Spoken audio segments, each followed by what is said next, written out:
So I live in a really small town, 3.5 hours out of Melbourne, and all of my adult life I guess I've watched that sort of social decline, largely driven by the aggregation of the farms. So large farm size now, less people needed, and then you start to see all the challenges around maintaining schools, services, football, netball teams, etc. I guess as a community we've identified that attracting people out to our regions the most important focus for us.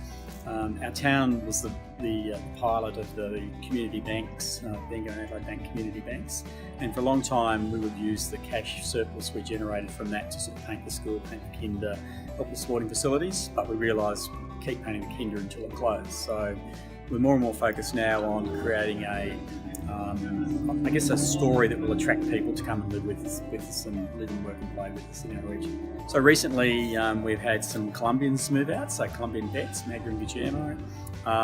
They are both from rural Colombia but have been living and working in Melbourne for 3 years. Guillermo working in the kitchen of a pub in Melbourne trying to learn English off some Indian guys, Magda cleaning some kids in school after hours, and they didn't realise that there was actually jobs out in the regions for them. They thought there's no jobs in the country, we have to work in the city. And I think that's something we see repeated, that so often there's just a lack of understanding that there are many jobs in the regions. Guillermo and Magda have been living out in our town for 3 years. They've got a house.